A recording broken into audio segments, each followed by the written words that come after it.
Bonjour the people, bonjour le peuple et bienvenue dans une nouvelle session découverte. Et ouais, j'en fais beaucoup parce que parce que je regarde plein de films en ce moment, que voulez-vous? La vie est tellement dure. Je pars dans mes délires, pardon. Bref, bonjour tout le monde, ouais, nouvelle présentation de films, et il y en a beaucoup. Il y a beaucoup de cultissimes, enfin voilà, de films qui sont vraiment cultes, il y a de très bons trucs. Il y a des moins bons trucs, mais qui restent cool aussi. Je vous présente ça tout de suite. Premier film de la liste, comme ça, c'est fait. J'ai plus montré mon poster que Metallica Gojos. Non, la liste là. Amadeus de Milos Forman, qui avait également réalisé Vol au-dessus d'un nid de coucou. Si vous n'avez pas vu ce film, regardez-le parce qu'il était cool. Amadeus, donc film sur la sur la vie de Mozart, du moins de ce que l'on sait. Wolfgang Amadeus Mozart, le fameux compositeur de musique. Hein, si jamais vous en connaissez un autre d'Amadeus, vous pouvez le mettre en commentaire. Moi, j'en connais pas. Alors, il est dans la liste, il a gagné 8 Oscars, dont meilleur film, meilleur scénario, meilleur acteur et meilleur réalisateur, ce qui est quand même pas mal. Alors, le film a quand même de la gueule, visuellement, je veux dire, tu ressens bien le... Ça fait vraiment film, enfin voilà, t'as vraiment l'impression que ça se passe à l'époque classique, quoi, c'était dans les années 1700 et quelques, je crois que c'était ça, 1750 ça a commencé le classique, bref, je m'en rappelle pas exactement, mais je crois que c'est dans ces eaux-là, c'est fin 18e siècle en tout cas, deuxième moitié 18e siècle. J'en suis quasi sûr. Il est long, le film, et très long. Déjà dans la durée, parce qu'il fait 2h30, et en plus, il est quand même long à regarder. C'est pas que l'histoire est pas intéressante, mais bref, ça va. Non, il y a beaucoup d'écart avec la réalité de ce que je sais, et de toute manière, Mozart, je veux dire, c'est une époque qui est tellement lointaine que c'est difficile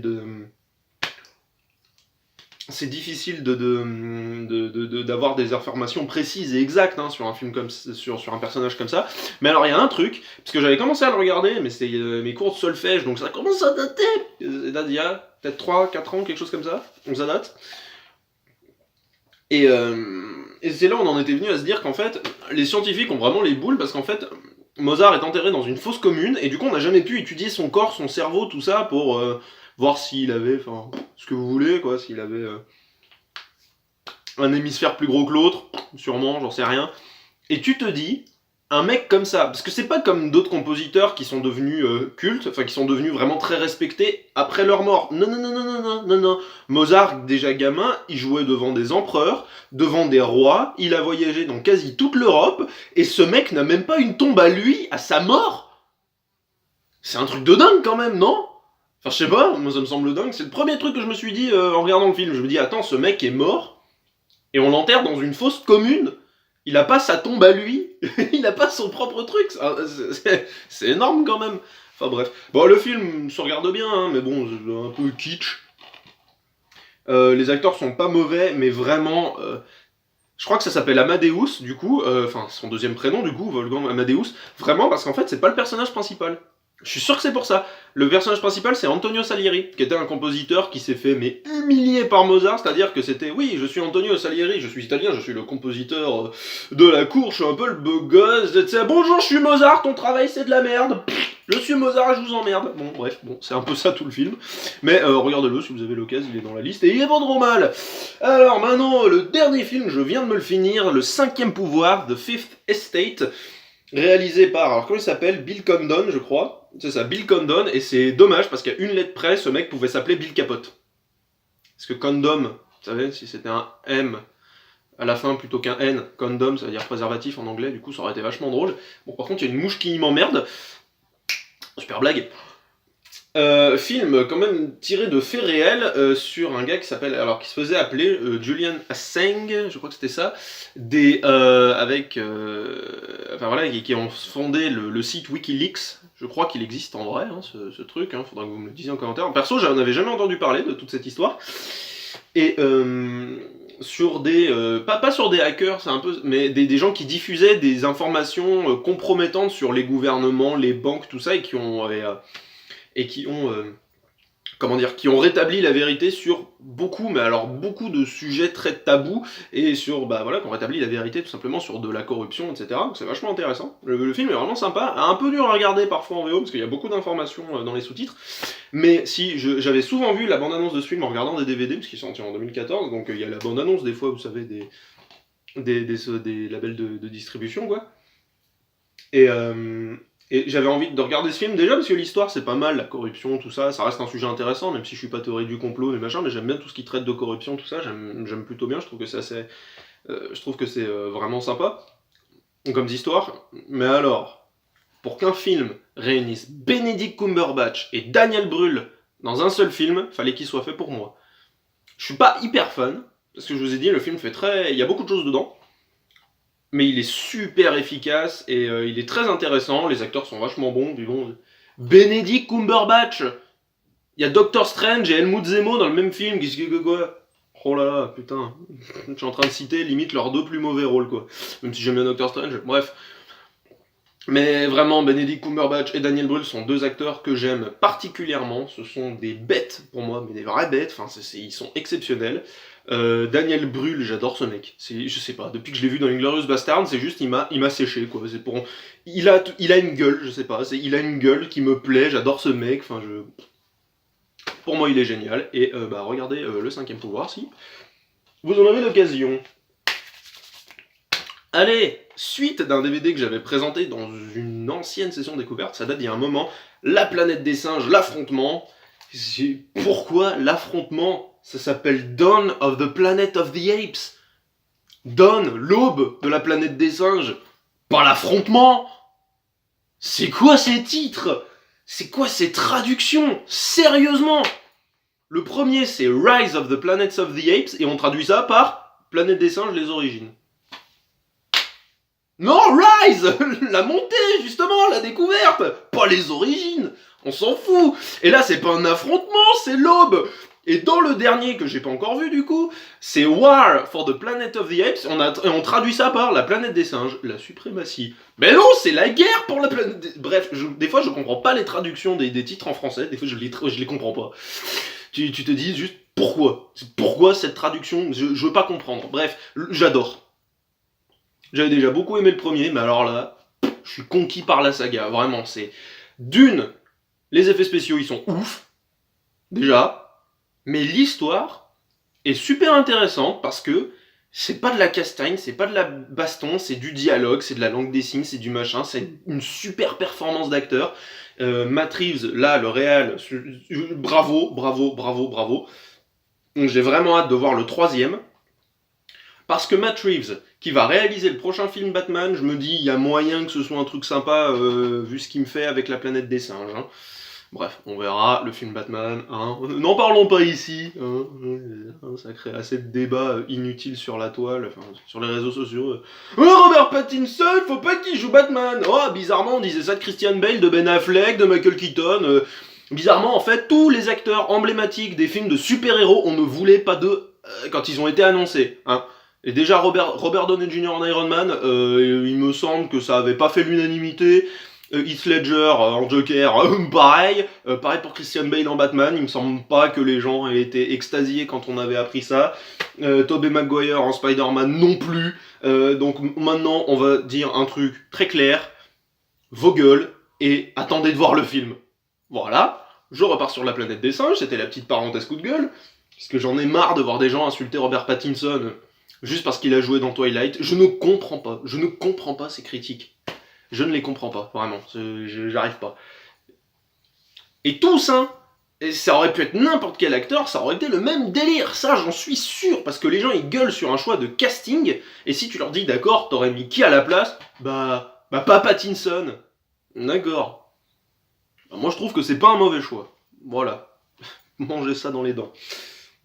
Mais non, j'adore en tout cas vraiment tout ce parallèle entre l'inhumanité des humains, mais transcrit aussi sur les singes, les dialogues, enfin voilà, c'est tout en langue des... il y a beaucoup de choses en langue des signes, et du coup ça fait un film qui est vachement posé, mais qui est très intéressant à regarder, donc j'adore cette saga, vraiment, j'adore cette trilogie depuis 2011, là, donc vraiment j'ai hâte, mais alors hâte de voir le troisième, parce qu'il a été, mais... acclamé, je n'ai pas eu un seul retour négatif sur Planète des singes, la suprématie, donc j'ai hâte de le voir, je pense très certainement que j'ai pas de lecteur Blu-ray pour l'instant, mais je pense que quand j'en ai un, c'est un des premiers trucs que j'achète en Blu-ray, ce sera cette trilogie, parce que c'est cool. Allez, maintenant, on va passer à plein de films, parce que là j'en ai 3, du coup ça fait 2, 3, 4, 5, 6, 7 films que je vous présente. tout d'un coup, bam, c'est Nawak. C'est toi Alien. Bon attends, ça va être n'importe quoi, parce qu'en fait je les ai classés par ordre de sortie, mais évidemment j'ai voulu me faire mon délire, je me suis maté la quadrilogie Alien, voilà, j'ai tout loué, hein, c'est pas à moi. Pareil, je pense que j'achèterai le coffret Blu-ray, voilà, Alien Cube. Moi je dirais Alien Cube, j'aime bien, c'est stylé, et Alien la Résurrection. Franchement, j'aime bien tous ces films, j'aime bien la licence Alien, je suis pas fan. C'est des films qui ne sont pas particulièrement chers dans mon cœur, mais j'aime beaucoup ce que ces films ont apporté au cinéma. C'est des putains de films. Chaque réalisateur vraiment a laissé son empreinte là-dessus. Voilà, enfin je veux dire Ridley Scott, James Cameron, David Fincher, Jean-Pierre Jeunet, c'est que des bêtes. C'est que des maboules qui sont passés là-dessus. Alors, je pense que bizarrement, en fait, je pense pas que. J'ai pas vraiment de préféré, très honnêtement. Au départ, j'aurais pu vous dire le 3 ou le 4 la première fois que je les ai vus, parce que les deux premiers, je m'étais vraiment fait chier en les regardant, mais j'étais plus jeune, donc voilà. Mais honnêtement, j'aime tous ces films, et pour moi, ouais, ils se valent tous plus ou moins. Peut-être le 4 qui est un poil en dessous, mais c'est pareil, le 4 propose autre chose. C'est la vision d'un autre réalisateur, c'est autre chose, c'est une autre histoire, mais ça passe. Et donc du coup, je me suis greffé Predator, le premier. Malheureusement, je n'ai pas pu avoir Predator 2, ni Predators, et encore moins The Predator. Quel dommage alors, dis donc, hein, tout le monde adore ces films en plus. Bon bref. Mais Predator, donc voilà, premier du nom, 87, avec Arnold Schwarzenegger, mais de John McTiernan. Franchement, c'est cool, hein, Predator, mais je suis quand même beaucoup plus attaché au Alien. Parce que je trouve que Predator, c'est justement un peu plus un film d'action bourrin et que c'est un peu moins subtil, mais le Predator, c'est quand même trop classe. Et ça reste vraiment une super histoire aussi, je trouve. Voilà, on parlait de corruption, tout ça. Et j'ai vu tout ça juste pour pouvoir voir ça.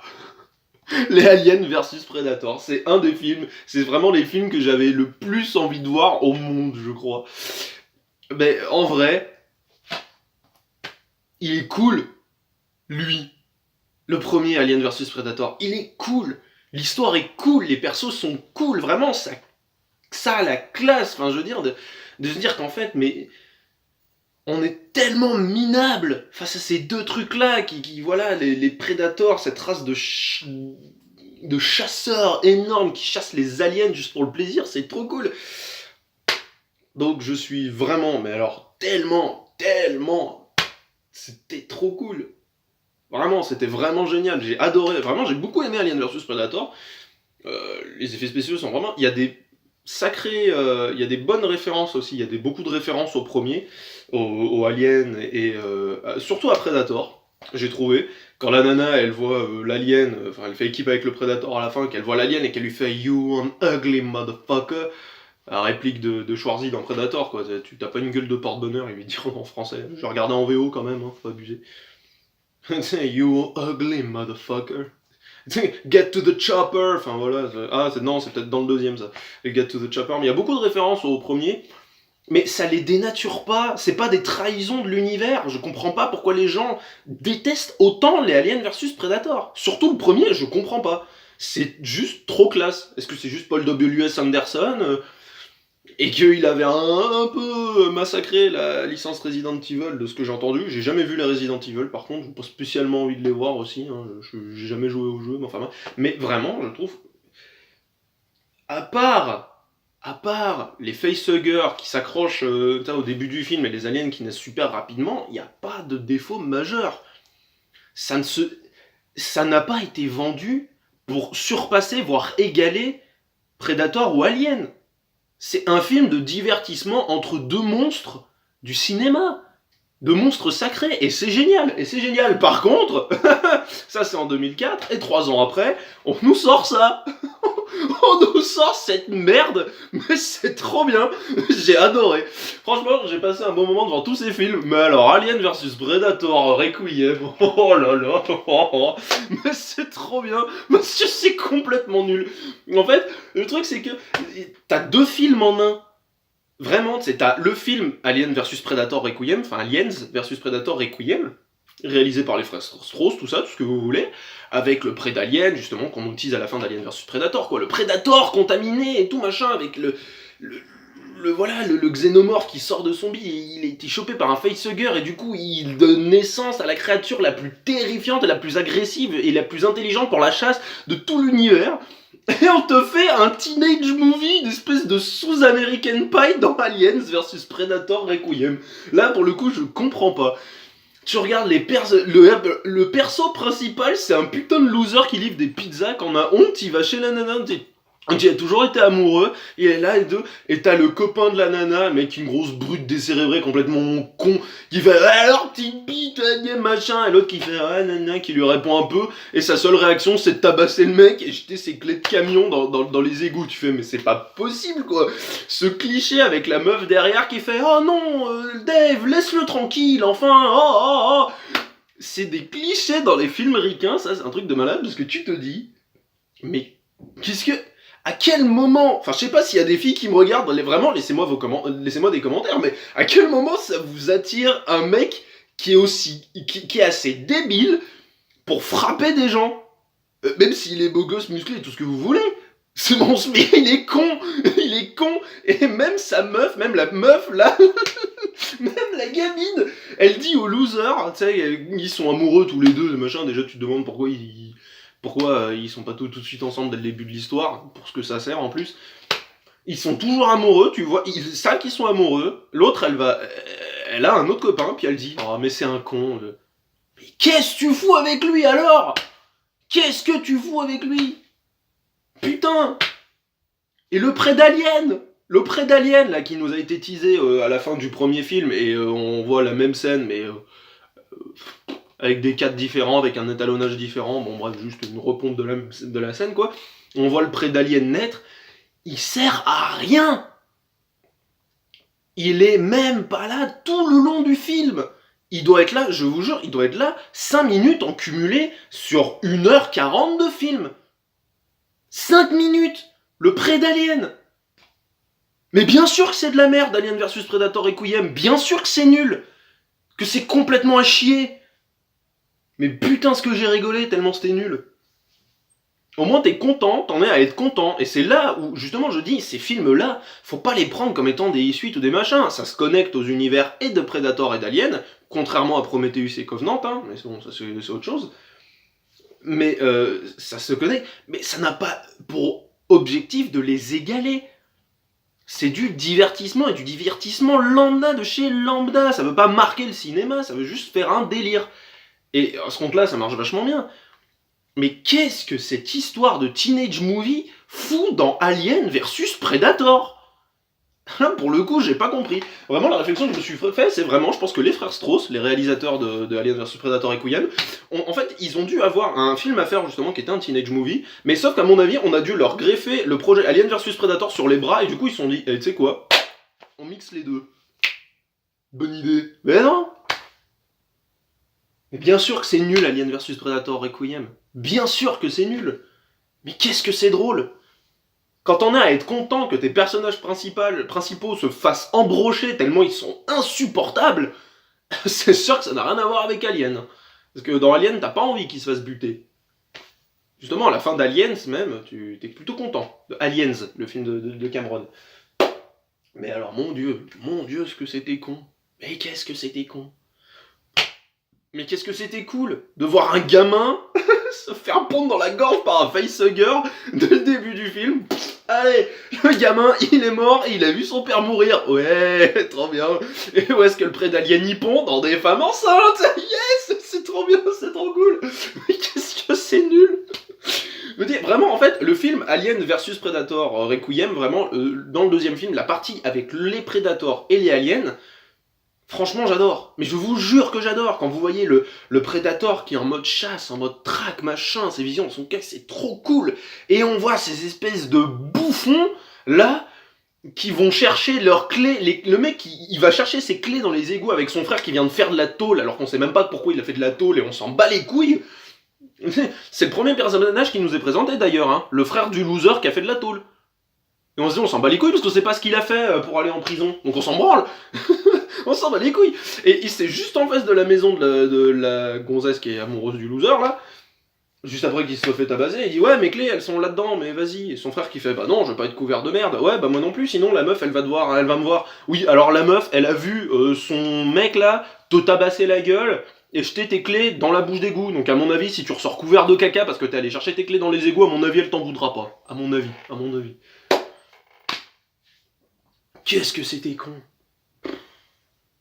Mais franchement, vous voulez rigoler, mais regardez-le. Mais regardez-le. Regardez-le, putain, c'est tellement drôle.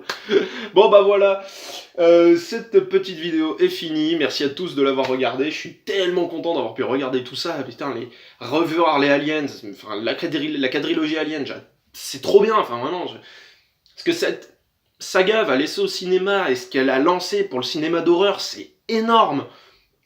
Predator aussi, c'était un must des films d'action. Les mecs, quand ils font, quand ils disent bonjour, ils se prennent la main comme ça, ils ont des gros biceps là, des gros biceps, je crois qu'il y a des gros muscles. Il y a des gros muscles, alors on tout est tout cassé. C'est tellement génial. Et c'est Alien versus Predator, que tout le monde, mais putain, mais c'est tellement drôle. Le deuxième, hein. Parce que franchement, je trouve que le premier est très bien. Parce qu'il se prend en sérieux et tout, mais le deuxième, il en a rien à foutre. Alors, rien à foutre. Mais qu'est-ce que c'est drôle. Bon bah voilà, regardez tous ces films. J'ai hâte de voir le troisième volet de la planète des singes. Vraiment, qu'est-ce que j'ai hâte. Et bah d'ici là, bah écoutez, portez-vous bien, regardez plein de films, si vous en avez envie, bien évidemment. Et puis bah abonnez-vous à la chaîne, laissez votre commentaire, parlez-moi de films que vous avez envie que je regarde. Cette phrase n'était pas française. À bientôt tout le monde, et ciao.